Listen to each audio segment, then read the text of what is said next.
I'm Troy Jabot, and I'm Holly Bates' brother, and I'm just here to tell you about how God's changed my life, and really the story of redemption that He's brought into my life. So even at an early age, I knew the gospel, and maybe I didn't know what the real gospel was at the time, but I knew who God was. I knew who Jesus was, but it wasn't something that really interested me or I wanted to pursue or even think about. I just saw the world and what the world had to offer.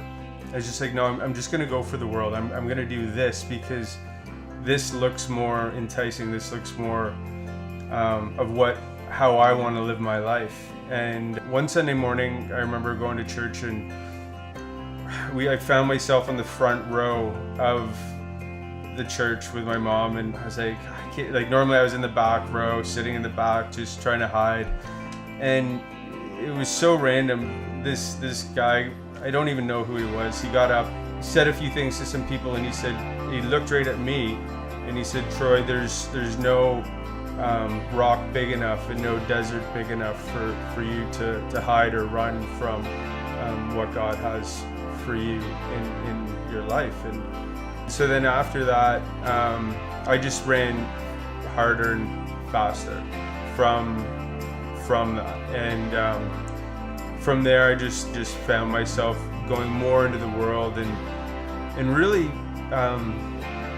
more into sin. Now that I think about it, it was more, I was trying to fulfill this thing in my life, and with the pleasures of the world, and all the while coming up empty-handed, and always coming up hurt and full of pain. And then I turned to drugs, turned to harder drugs and more harder drugs, and then I just found myself at rock bottom, or what to me at that point was rock bottom. And then it was like a rainy Tuesday night. It was probably a Tuesday night in September. It was 99, I remember that. And Holly, I was out working on my car, and Holly said, hey, do you want to come to church? I'm leading worship and everything. And I'm like, yeah, like I'm not going to church. And I fixed my car up early, and it was running, which was awesome. And so I'm like, I'll drive over to the church and hang out. And I just sat in the back row. Service was all winding down, and there's this youth pastor, Jeff Kelly, and he kind of spotted me, and then he grabbed the mic and he said, I would never normally do this. He's like, but I really feel like I just need to stop the service and ask, like, Troy, is it all right if we just pray for you?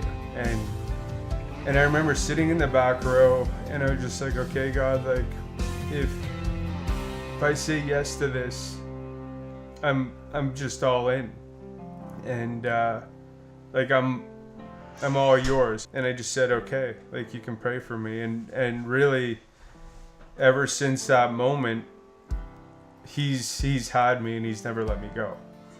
Really, it's a sin issue that he saved me from, and that I needed a savior to free me from that. And that really every day me realizing that is him being glorified in my life. It was something that I couldn't really even do on my own without him. Even that night, I think of it and just how deep I was into things. It was really his strength, his power, his just hand on my life that brought me in. Those of you that may feel discouraged in watching someone going through suffering and pain, just know that there's hope, that God is sovereign, and he is ultimately in control, and there's hope.